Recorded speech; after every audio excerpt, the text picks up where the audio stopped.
pues yo voy a poner, digámoslo, en un contexto muy amplio, pues una gran cantidad de información que yo creo que muchos de ustedes conocen. Pues yo veo un montón de caras conocidas, mucha gente que inclusive ha contribuido a construir lo que cosas sobre el tema que nosotros pues vamos a tratar ahora. Pero quisimos darle un carácter más global al tema del monitoreo de los bosques y de alguna manera tratando de proyectar lo que ha sido el esfuerzo de la Red Amazónica de Inventario Forestal, que fue creada en el 2004, sí, la proyección de esa red hacia un esfuerzo de monitoreo global.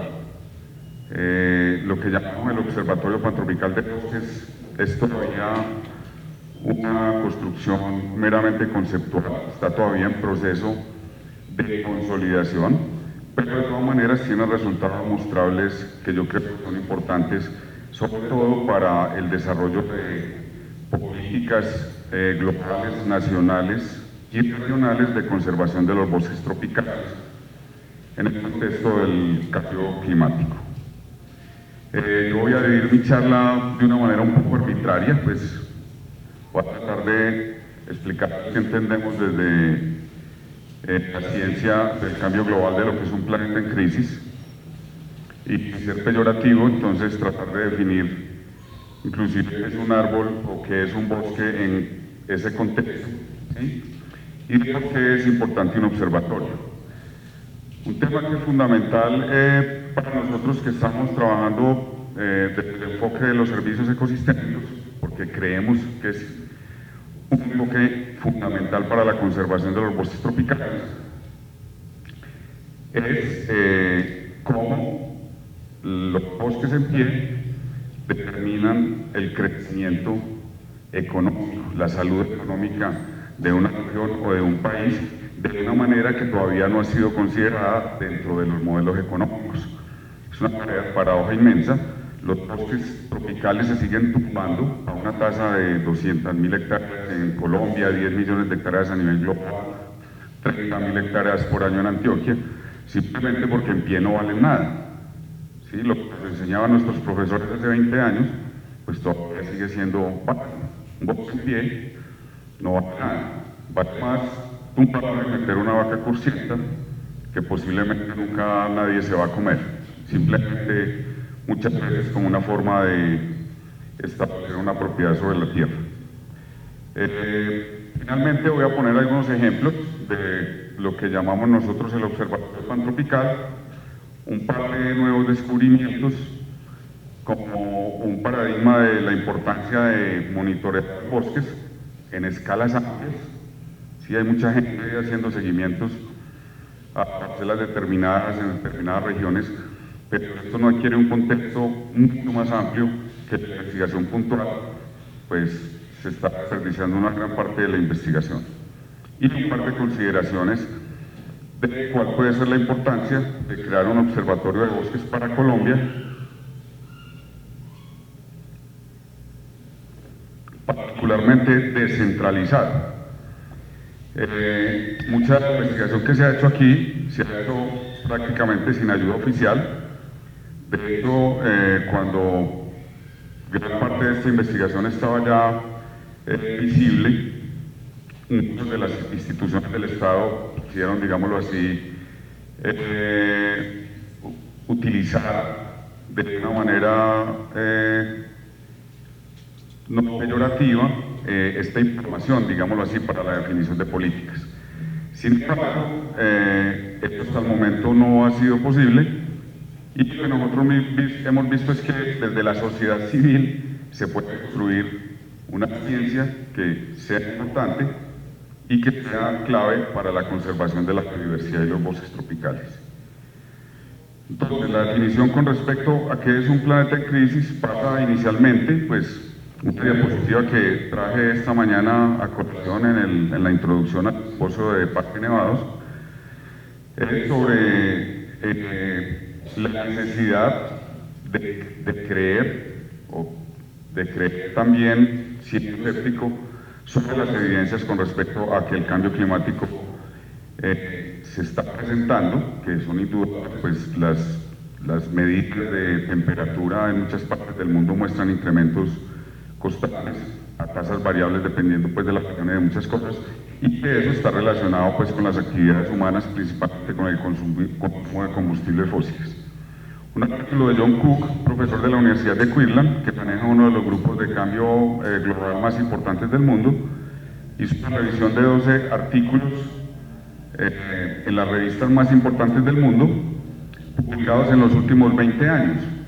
Él simplemente, mediante un metaanálisis, a partir de unas hipótesis iniciales, concluyó que el 97% del gremio académico de los científicos está de acuerdo en que el cambio climático se está presentando y que era causado por cuestiones humanas. Desde esa perspectiva, ya que el cambio climático tiene un efecto global, en este momento no hay un solo ecosistema intacto sobre el planeta. Eso ya es una medida, digámoslo así, del cambio global. Sí, la temperatura, el incremento se presenta en todos los niveles, y si afecta a los ecosistemas, pues los está afectando por actividades humanas. En este momento podríamos decir de que ya no existen territorios sin la injerencia de la mano humana sobre la Tierra. Una relación muy simple también, no quiero detenerme en eso, con respecto a la relación entre temperatura y incremento del CO2. Y pues los datos más recientes, esto simplemente bajado de la página de la NASA, de la página de cambio climático, de cambio global, muestran cómo entre 1884 y 2014 se ha incrementado la temperatura medida no modelada. Son los datos instrumentales, como dice mi profesor Carlos Daniel Ruiz, que muestran toda la red global de hidroclimatología del mundo, que en muchas partes se han presentado incrementos de la temperatura hasta de más de 2 grados, pero que en promedio tienen apenas un 68. Frente a los que todavía dudan con respecto a que eso sea por causas humanas, están estos reportes. Eso es una curva de concentración de CO2 en la atmósfera en los últimos 650.000 años, ¿no? Tomado con núcleos de hielo en la Antártida. La línea horizontal que se ve allá arriba encima de esas curvas es el nivel de 300 partes por millón, que es la concentración que nunca se había registrado en los últimos 650 años y que simplemente en los últimos 60 años se ha sobrepasado con creces. Pienso que hay evidencias de alguna manera importantes, que son científicas, y pues si alguien puede rebatirlas de alguna manera, pues sería también un avance hacia la ciencia. Actualmente la concentración de partes por millón de CO2 en la atmósfera está por encima de los 400, algo nunca visto en la historia de la especie humana sobre la Tierra, y eso va acompañado pues, de otros efectos a escala global. Estos son 2 mediciones de cómo el nivel del mar se ha incrementado. La de abajo, que es una medición que se hace con sensores terrestres puestos en las costas, simplemente donde se mira actualmente hasta dónde avanza el mar. Y el siguiente son mediciones de sensores remotos tomadas desde 1995. Si bien son diferentes las cifras, pues los dos coinciden en el hecho de que pues el nivel del mar se está incrementando.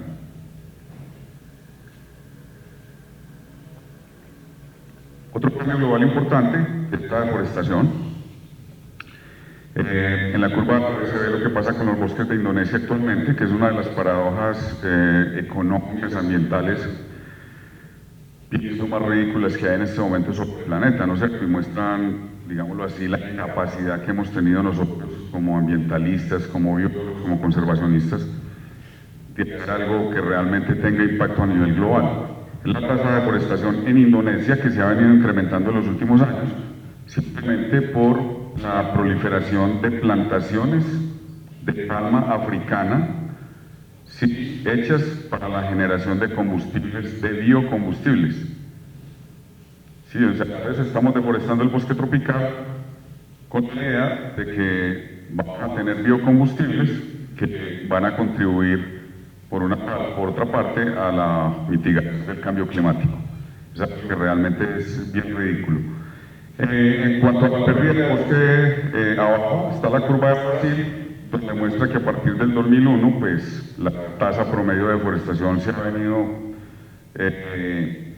reduciendo, que de alguna manera coincide con la cantidad de información con contenido político que se ha generado a partir del proyecto Rainforest, que como les dije es la base del Observatorio Pantropical de Bosques.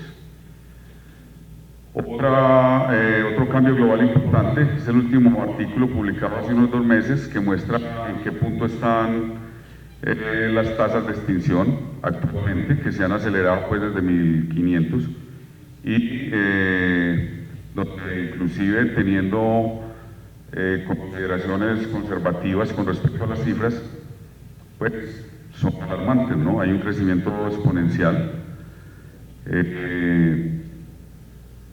simplemente de los riesgos de extinción de las especies y de lo que se ha determinado como que son extintas. Todo eso nuevamente lo que les digo es el cambio global y es lo que refleja básicamente un planeta en crisis. Ahora, yo pienso que no tengo que profundizar en muchas cosas, en la importancia de los bosques.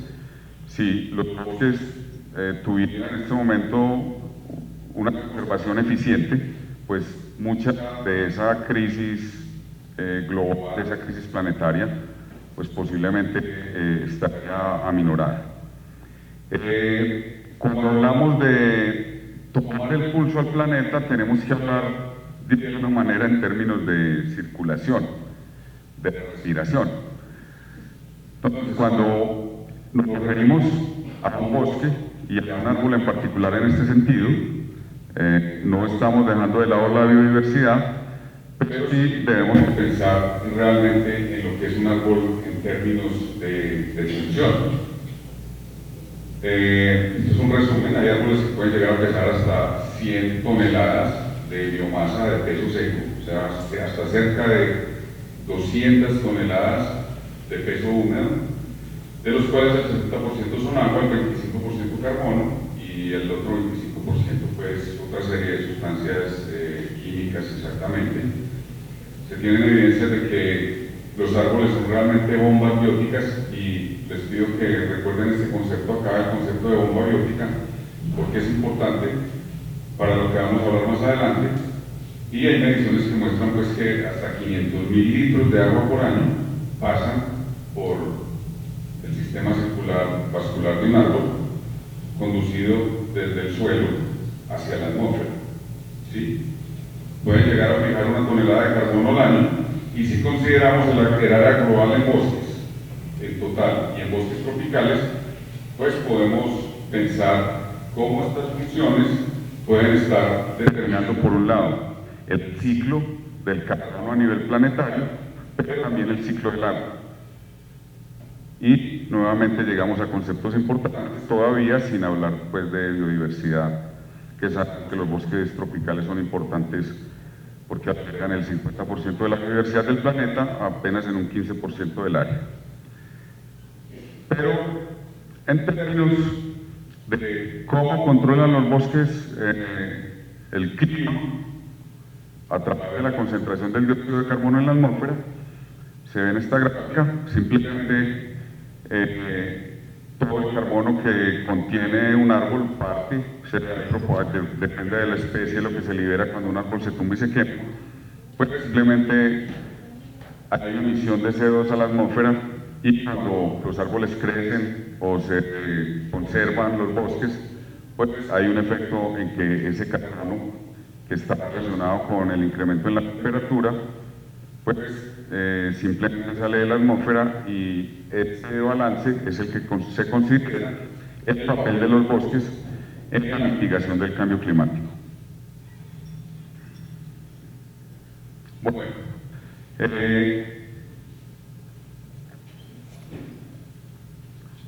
A escala global, desde más o menos unos 15 años, se observó la paradoja de estas dos curvas. Esto simplemente era la concentración de CO2 en la atmósfera, ¿sí? Por miles de estaciones que hay en este momento repartidas por todo el planeta, y la de arriba era las emisiones totales de CO2, obviamente sacados con estadísticas distintas.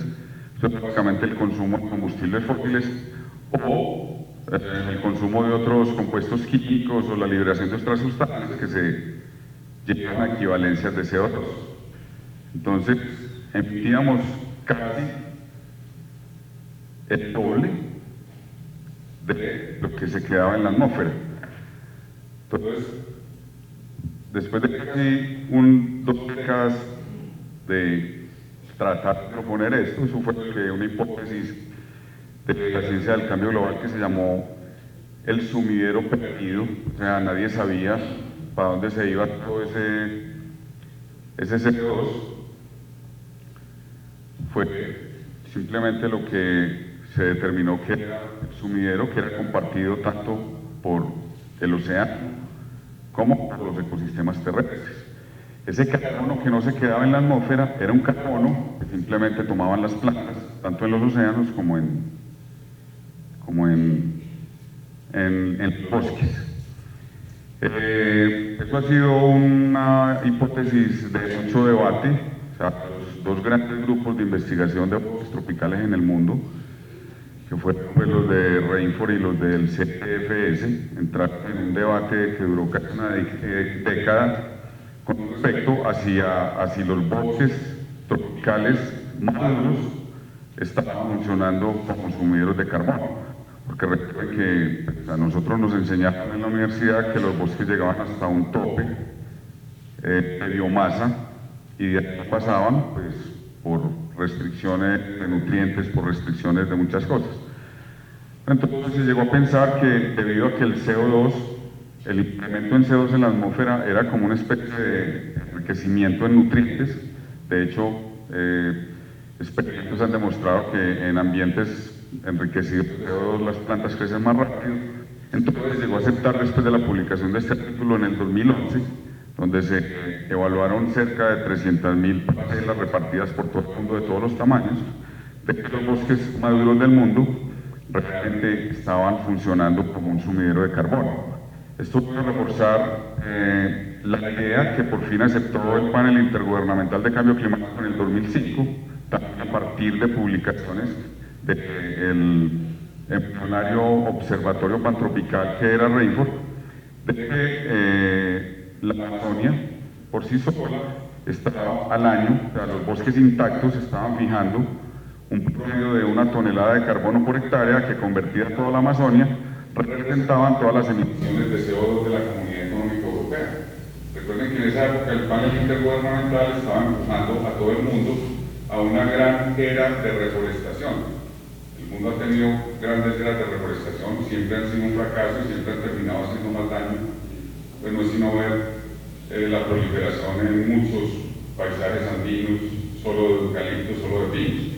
De hecho, en Colombia uno de los territorios más afectados fue la cuenca del río Chinchiná, donde se pudo consolidar el primer proyecto MDL para secuestrar carbono con pinos pátula en Colombia. Yo no sé cómo estará ese proyecto, pues, pero estoy seguro que debe tener muchos problemas. En esa época los artículos que argumentaban a favor del sumidero de los bosques tropicales maduros hicieron dar la vuelta a esas políticas, nos salvaron de miles de caras de reforestación, yo lo agradezco realmente, y pusieron sobre la agenda mundial la idea de que conservar el bosque tropical, evitar la deforestación del bosque tropical, era una forma de mitigar el cambio climático. ¿Sí? Si se evitaba la deforestación, se evitaban al año millones y millones de emisiones de CO2. Un argumento que en este momento es el argumento más importante, por encima incluso del valor que tienen por la biodiversidad los bosques tropicales para conservarlos.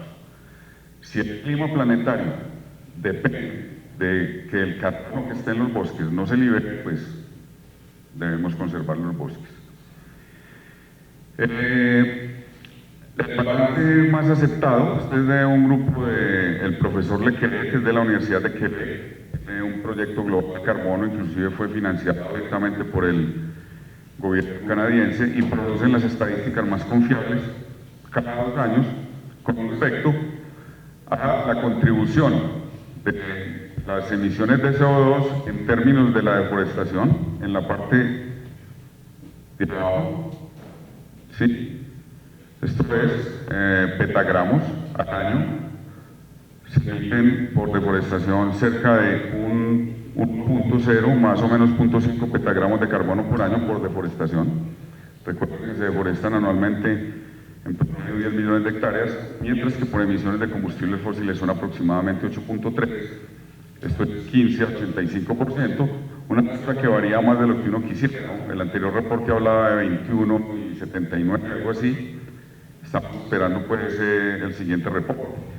Lo importante es que, como les mostré en la curva 2 diapositivas anteriores, el 46% de todas esas emisiones se convertía en un incremento de CO2 en la atmósfera y por estudios de monitoreo del bosque y de monitoreo del océano se ha llegado a la conclusión de que ese sumidero perdido ahora más o menos se entiende que corresponde la mitad a los bosques del mundo y la mitad a los océanos del mundo. Esas son las cifras de deforestación tropical, las últimas.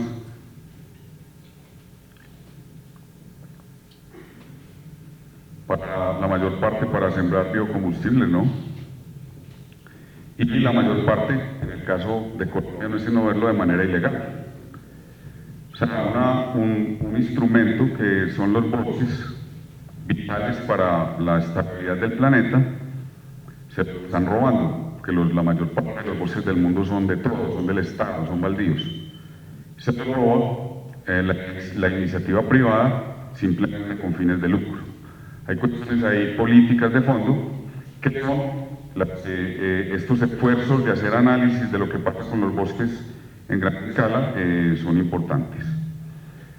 Ahora, respecto a la importancia más allá del sumidero de carbono, hay cosas obvias. Los abuelos siempre nos dijeron que los bosques eran importantes para el agua, pero ¿cómo? Sí, o sea, tuve muchos compañeros que se dedicaron a la hidrología forestal y el papel del bosque era inclusive nocivo para la producción de agua. Los embalses, si estaban desprovistos de vegetación, si tenías potrero, pues permitían tener más agua en los embalses más rápido. Y si los embalses lo podían regular, pues entonces ¿para qué el bosque? Eran más o menos algunos de los argumentos que salían de la hidrología tradicional. Más adelante se empezó a hablar de que, bueno, era bueno tener una cobertura en la cuenca, así se fueran pinos y eucaliptos. Después mucha gente argumentó que era para tener rastrojos, etcétera, sobre todo ese tipo de cosas.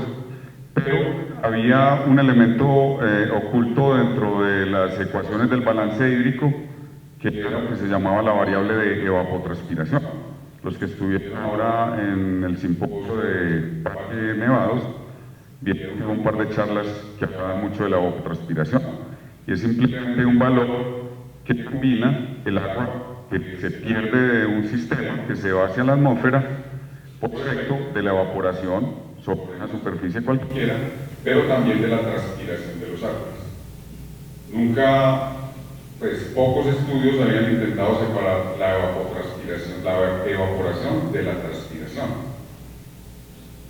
Entonces nadie había pensado, o sea, simplemente en términos de una cuenca, no, es que tengo que producir esa agua en la cuenca, pero nadie pensaba en que el agua que los árboles transpiran van a alguna parte y en alguna parte se convierten en precipitación. Entonces el agua que no transpiran los árboles estaba en determinado momento en una región, se va por la cuenca y pierde de que se caiga en alguna región del mundo. Todavía no conocemos bien cómo es ese sistema. Pero eso es parte de una nueva línea de investigación. Esto es un artículo que publicó uno de nuestros compañeros de Rainbow, Luis Aragao, que simplemente habla de la bomba biótica, la esquematiza. O sea, es tan impactante que un esquema tan sencillo aparece en una revista como Nature, publicada pues hace apenas 3 años. Lo que muestra es lo que se llama el efecto de la bomba biótica. ¿Sí? O sea, simplemente que los árboles son bombas bióticas, o sea, que chupan agua y la echan a la atmósfera, algo que ya sabían desde hace mucho tiempo. Mi profesor Rangel, pero hay elementos nuevos que dan para pues, profundizar en el papel del bosque como se los quiero presentar. Pues simplemente que si el bosque está, entonces hay precipitación, ¿sí? Evapotranspiración, hay agua que se recicla dentro del bosque y el agua escorrentía, que es lo que le interesa a los que ganan plata con el agua, como las empresas públicas de Medellín, Isagen, todas esas. No voy a hablar mal de ellas porque aquí debe haber el que les puede contar. Sí, cuando el bosque desaparece, pues simplemente esa agua escorrentía es mucho mejor, ahí es donde está, ¿no? Entonces, una cuenca sin bosques es mucho mejor para la producción de agua. Ya uno piensa, porque pues empresas públicas de Medellín prefiere invertir en el extranjero, en empresas que van a producir plata y no en proteger los bosques de las cuencas donde está obteniendo el agua. Entonces, la teoría de la bomba biótica es clave. La profesora Ana Maquiareva, de la Universidad de Kiev, fue muy extraña porque es una física teórica que le vino a la mano a los hidrólogos forestales, a los forestales. ¿Sí? Entonces ella simplemente interesada por el tema, pero ¿cómo así? Si los árboles transpiran grandes cantidades de agua, ¿cómo que no son importantes en los balances hídricos? Entonces empezó a ver cómo analizaba y ella se le ocurrió analizar a nivel del mundo trayectos donde habían más boscosas, por ejemplo Amazonia, por ejemplo el Congo, por ejemplo Siberia, ¿sí? Y zonas donde no habían bosques, Australia, hacia el Sahara. Y lo que ella medía era, en esos trayectos, si la precipitación aumentaba o disminuía. Entonces lo que encontró fue que en las zonas donde habían bosques, la precipitación aumentaba de la costa hacia el continente, y donde no habían bosques disminuía. Aquí está esa representación gráfica, ¿no es cierto? Y vemos pues a otra cosa que es bien conocida, pues, cualquier cosa, ¿no es cierto? Y podía ser al revés, no tenía que ser que los bosques reforzaran la precipitación, sino al contrario, si eran zonas donde simplemente los patrones de lluvia eran así de esa manera.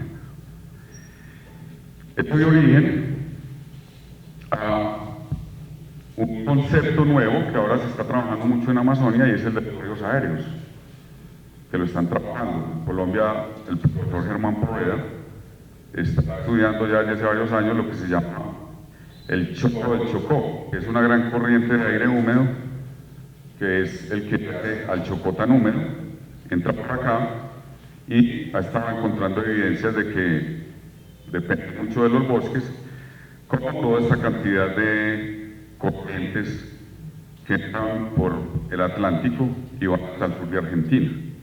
Aquí hay algo muy clave, porque lo que se sabe en este momento es que todos estos bosques potencializan estos ríos aéreos y esta agua finalmente va a caer en las tierras agrícolas importantísimas para la seguridad alimentaria del mundo y para los inversionistas privados, para los agricultores ricos del norte de Argentina. Aquí hay un tema de política muy interesante y es los agricultores industriales de Argentina deben proteger los bosques del sur y del centro de Amazonia, porque si no, no tendrían agua. Es más o menos como la historia. Hay unos trabajos recientes como muestran este Spracklen, que es también de la Universidad de Leeds, algo relacionado también con Bedford. Entonces mostraba cómo sin el bosque en invierno se reducía la precipitación en muchas áreas de Amazonia hasta un 20%, pero en verano hasta en un 40%. Trabajos científicos publicados en revistas importantes que pasan por jurados, por evaluadores normalmente pues con mucho conocimiento del tema. Esto refuerza también un poco el argumento de que el río de la Plata y la zona pues productiva del Chaco y del norte de Argentina depende de las cascadas aéreas que se originan en los bosques del centro de Amazonia. Esos son estudios hechos con marcadores isotópicos que permiten verificar el agua que cae en un sitio determinado de donde proviene. No son solamente datos de modelación. Y son evidencias incipientes, porque es un área de la investigación que en este momento apenas se está desarrollando, de cómo el agua que cae en alguna parte depende de los bosques que estaban en otra. Y al revés, los bosques que tumbamos en nuestra cuenca, en nuestra finca, en nuestro país, en nuestra región, le están quitando el agua a alguien en alguna parte.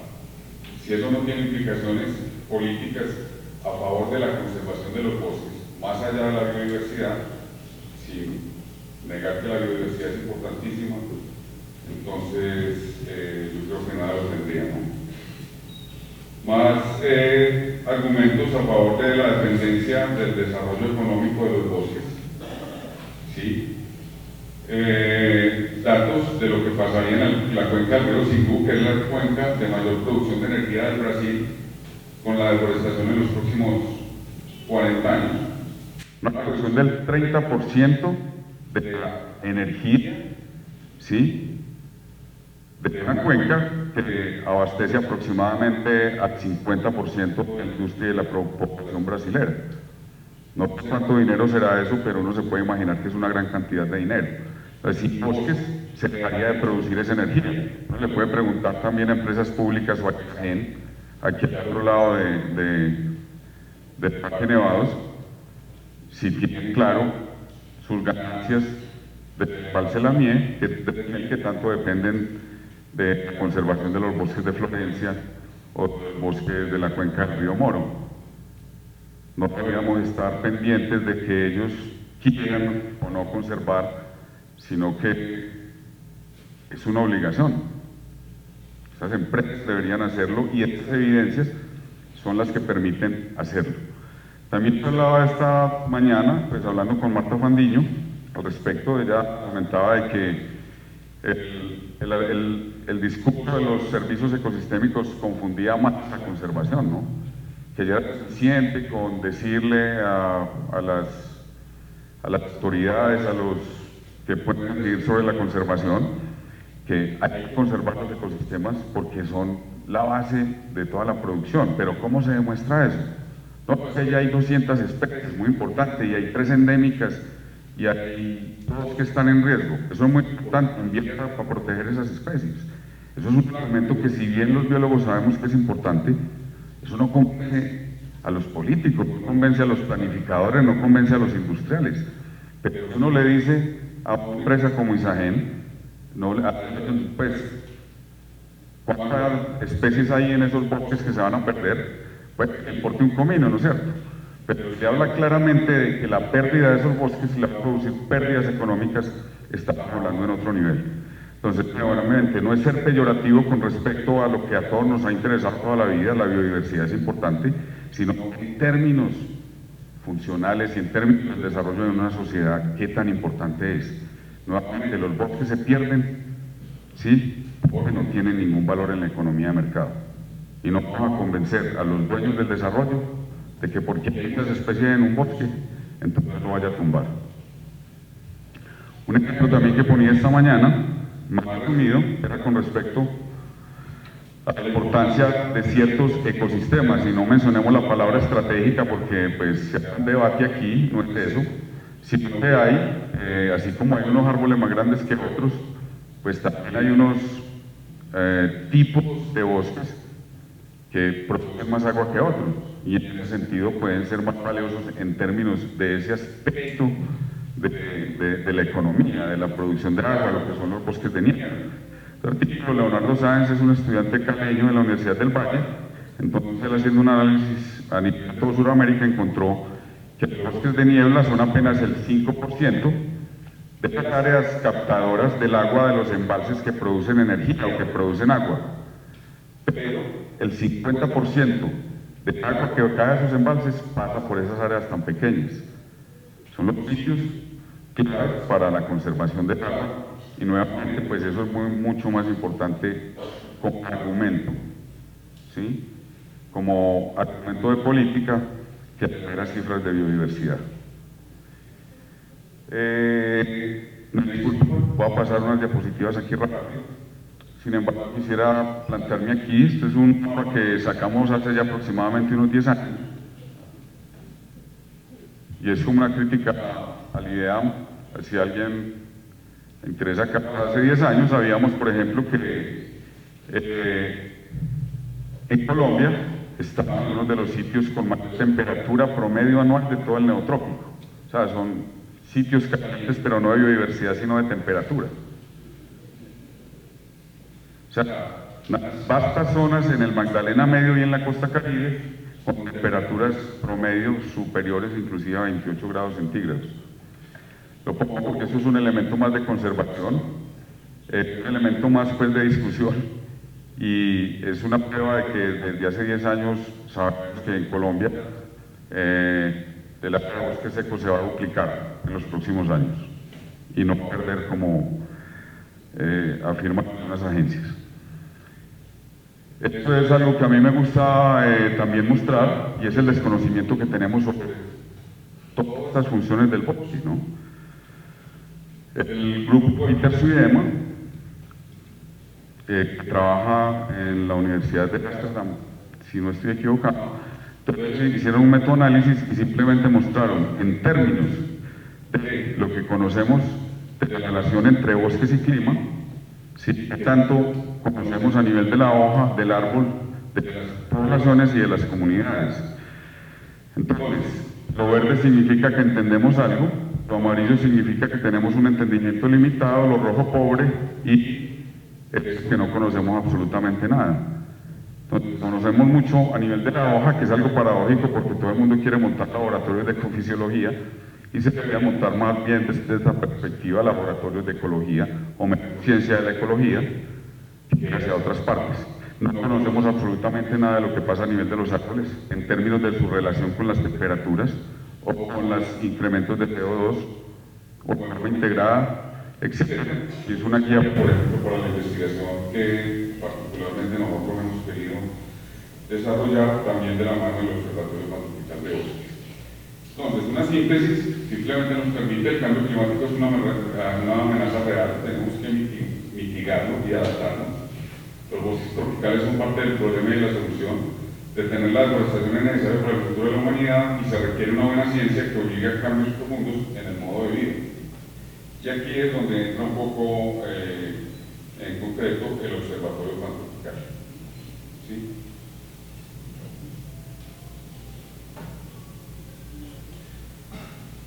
Un observatorio es un observatorio, hay observatorio de conflictos, hay observatorio de lo que sea. Un observatorio de bosques es simplemente un observatorio de bosques, ¿no? Tanto en campo como desde utilizando las herramientas de los sensores remotos. Pero muy importante desde la perspectiva nuestra es el trabajo que hacemos con los árboles, ¿no? Sí. Un curso de congreso que dictamos lo llamamos Bosques Tropicales y el Cambio Climático, y me encontraba con un montón de gente. Me dijo: estás en el curso de parcelas permanentes.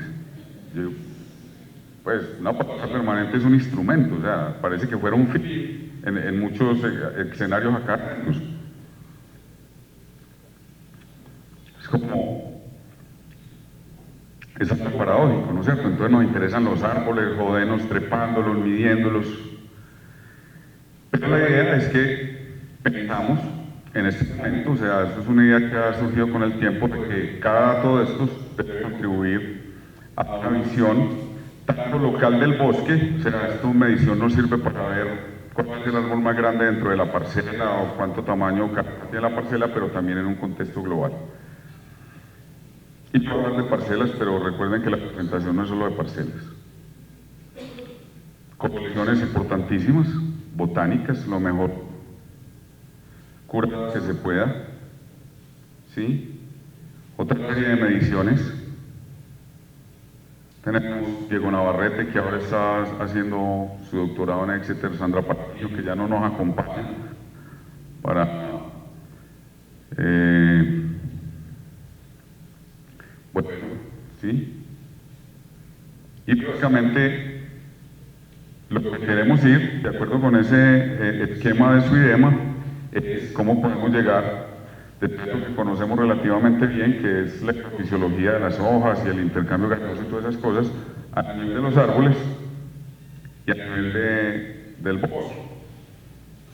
Es una animación que muestra que hay que medir en términos de lo que quisiéramos saber de lo que pasa en la vida de un bosque con su materia orgánica, requiere un proceso complejo de investigación, ¿no?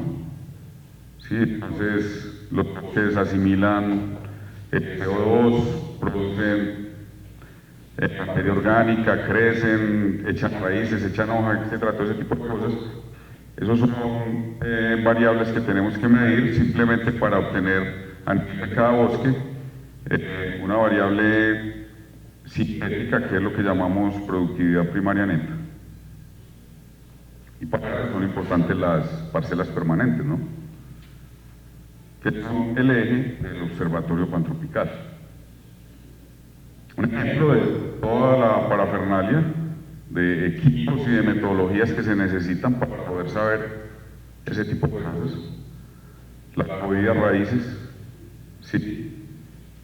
La biomasa, la respiración de los tallos, la respiración del suelo, los rizotrones, el crecimiento de los troncos, etcétera, etcétera. ¿Todo para qué? Para eso. Esto es la respiración, este es el flujo, lo que nos permite, digámoslo así, tomar el pulso de la Tierra. Entonces, básicamente,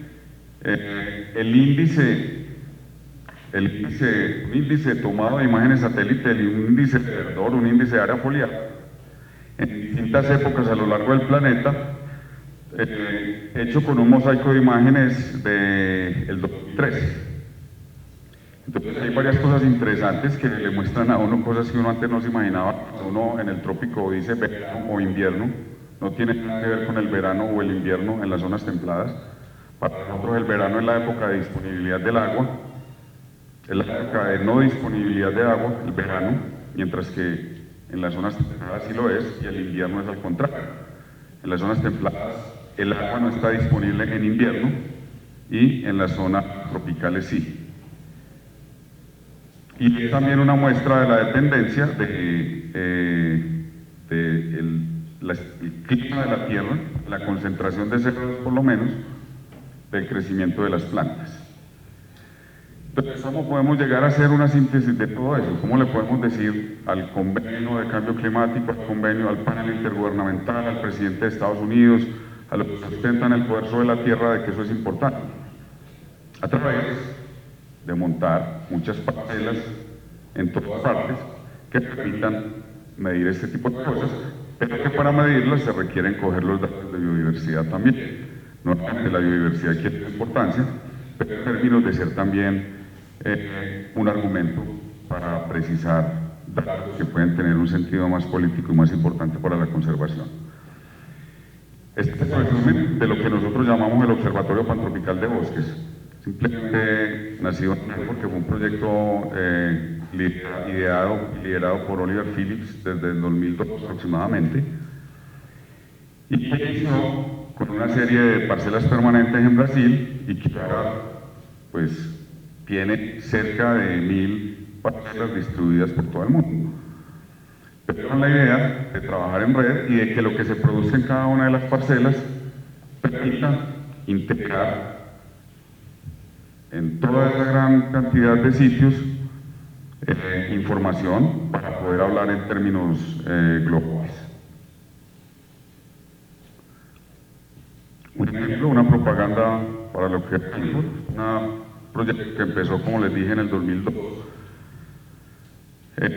donde participamos cerca de 100 investigadores en este momento, de todas partes del mundo, muchos colombianos, y hacemos parte de algunas instituciones colombianas, al lado de otra gran cantidad de instituciones. Prueba de que el observatorio pantropical funciona como un observatorio pantropical, y lo pongo como ejemplo porque uno pensaría, No voy a hablar también de un observatorio nacional, un observatorio departamental, un observatorio regional. Hay que hacer el esfuerzo. O sea, la parcela no depende solamente de mí, que yo la monté, está allá, sino que si está integrada a una red, pues sabemos que puede producir información que es tan importante como la que les voy a mostrar acá. Dos ejemplos,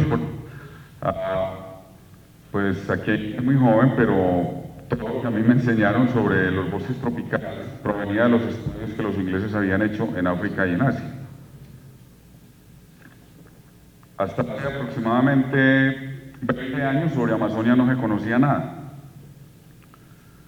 Absolutamente nada en comparación con los otros bosques paleotropicales. En este momento, pues, la ecuación se invirtió. Sabemos mucho de Amazonia principalmente a través de este esfuerzo. Es un ejemplo importantísimo y sabemos mucho menos de lo que está pasando en África y en Asia en este momento. Entonces, por ejemplo, con respecto a Amazonia, se ha logrado pensar a través de toda esta red que Amazonia tiene el 20% de la biomasa global de todos los bosques del planeta, o sea, es un área que es aproximadamente el 7 o el 8% de los bosques a nivel global, almacenan el 20% de la biomasa y almacenan cerca de unas 16.000 especies de árboles, una cifra sobre la cual no se tenía idea hasta una publicación de Hans Tessier hace unos 3 años en la revista Science. Esto es básicamente los sitios donde entre el 2001 y el 2013 se han hecho expediciones de campo para recolectar datos de manera estandarizada que sirvan para hacer todos estos análisis de tipo global, como por ejemplo, ¿sí?, los patrones de composición de especies en Amazonia. Ahora se sabe que los bosques de las regiones amazónicas o piedemonte son completamente diferentes a los bosques del oriente de Amazonia o del norte de Amazonia, algo que, como te digo, hasta el 1995 aproximadamente se conocía de unas cuantas parcelas distribuidas por todas partes. Los patrones no se habían conocido hasta en su momento y con la dominancia de algunos grupos particulares en diferentes regiones de Amazonia e inclusive que la dinámica de los bosques de Amazonia era completamente diferente dependiendo de las regiones. Esto es una variable que llama la tasa de rotación de árboles y es simplemente el número de árboles muertos sobre el número de árboles reclutados, unas variables que se utilizan en parcelas permanentes, donde la rotación es muy baja en los bosques del norte y del oriente de Amazonia y muy grande en los bosques del piedemonte. Esto tiene implicaciones grandes en términos del balance del carbono de toda Amazonia y del balance, pues, de carbono a nivel global. Esto es un ejemplo. La composición, la diversidad es importante para los estudios del ciclo del carbono, simplemente porque el carbono que tiene almacenado un árbol depende de su especie, pero no a través del nombre que le ponga cualquier taxónomo, sino a través de un rasgo funcional que es la densidad de la madera. Y volvemos nuevamente a la importancia de avanzar en conceptos y disciplinas. Los servicios ecosistémicos son importantísimos, pero en la ecología funcional sería imposible tener la aproximación a los servicios ecosistémicos. Pero obviamente la ecología funcional depende también de información de biodiversidad, pero no es la información de biodiversidad que directamente permite generar información para valorar los bosques en términos de su importancia para la sociedad, sino que es a través de los rasgos funcionales y de los estudios de la ecología funcional. Otra cosa importantísima con respecto a la dinámica total de los bosques, este fue uno de los artículos que puso al panel intergubernamental de cambio climático a pensar en que era importante detener la deforestación como una parte de la mitigación. Mostraba simplemente cómo hasta el 2005 estos bosques de Amazonia estaban funcionando como un sumidero. Y esa misma información pues ha servido para tener cosas como esta. Esto básicamente es lo que ha pasado con la dinámica de los bosques de Amazonia entre 1985 y 2010. Son aproximadamente unos 25 años de análisis de datos de dinámica y muestran unas tendencias claras para el área boscosa más grande de Amazonia, por ejemplo el cambio neto en la biomasa o las tasas de crecimiento, que siendo valores que se pueden extrapolar a toda la Amazonia, debido a la gran red de parcelas que se tiene, que permiten observar lo que está pasando con los bosques de Amazonia, pues permiten reducir su relación con las emisiones de carbono a escala global y pues con el calentamiento climático. Esta es la base del observatorio. Se encuentra en internet, el proyecto se llama forestplot.net. Nosotros estamos para Colombia tratando de hacer algo parecido, posiblemente a través de Forestplot. Forestplot es simplemente una base de datos, una herramienta que alberga en este momento cerca de unos 2000 inventarios distribuidos por todo el planeta, con información que se obtiene directamente sobre diversidad, sobre almacenamiento de carbono, sobre dinámica, etcétera, este tipo de elementos que son importantísimos. El ejemplo de las parcelas que se están monitoreando en los neotrópicos, unas 536 parcelas en este momento, de las cuales cerca de un 60% apenas han sido procesadas, y que nosotros estamos tratando pues de implementar en Colombia. Un minuto y ya termino. ¿Sí? Esto es una base de datos que se ha ido construyendo desde el 2007 en Colombia. Es la base con la que yo estoy desarrollando mi doctorado en este momento, pero con la que se han construido algunas cosas que nos permiten hablar ya en términos de los bosques de Colombia. Entonces, esto es simplemente una base de datos, en principio temporales, inventarios forestales que tienen información florística de muchas fuentes distintas, con una representatividad climática importante. Cada punto de estos en el mapa de Colombia es un punto negro en el mapa del clima de Colombia. Todos estos puntos grises son el clima de Colombia graficados y representan simplemente un punto obtenido al azar de 100.000 en Colombia que muestra la temperatura media anual y la precipitación media anual. Lo que pasa es que las parcelas están distribuidas ampliamente en el universo climático de Colombia. Y en el universo de bioregiones hay representación pues, de los bosques de la costa Caribe, los bosques de la Sierra Nevada, Amazonia, zona de páramo, etcétera, que hemos podido aprender a partir de ese conjunto de parcelas que esperamos que se convierta pues, en una herramienta importante a nivel de Colombia. Esto es un análisis, por ejemplo, que muestra cómo un rasgo funcional, no estamos hablando de especies, que es el sistema de dispersión, tiene una relación importantísima con el clima. Aquí están las zonas de vida organizadas de las zonas de vida más lluviosas, el Tropical Wet Forest, los bosques del Chocó, y aquí por el otro extremo los bosques secos del Caribe y del Alto Magdalena. Entonces vemos que en términos de la endozocoría hay una reducción en cuanto a la frecuencia relativa y en cuanto a la abundancia relativa con respecto al gradiente de humedad y contrario el síndrome de dispersión anemóforo en la figura de abajo. Otros análisis que hemos hecho con respecto a la estructura filogenética de los bosques de Colombia, considerando todos esos datos, vemos que hay una dependencia de la diversidad filogenética de los bosques de Colombia con respecto a la temperatura. La diversidad está muy relacionada más con la temperatura que con la precipitación. Contrario a lo que pasa, por ejemplo, con el almacenamiento de carbono. Entonces, esta es la relación entre el contenido de carbono o biomasa y la disponibilidad de agua, y esta es la relación entre el contenido de carbono y la temperatura media anual. Como vemos, contrario a lo que se pensaba normalmente de que a medida que uno avanzaba, crecía en los Andes, la biomasa, el tamaño del bosque se reducía. En Colombia esto no se cumple por cuestiones particulares de la composición florística de los bosques. Lo que hemos encontrado es que en Colombia los bosques que mayor carbono y biomasa almacenan son los bosques de roble, de media montaña en los Andes y no le hacen caso al gradiente de temperatura que nos habían enseñado los ecólogos.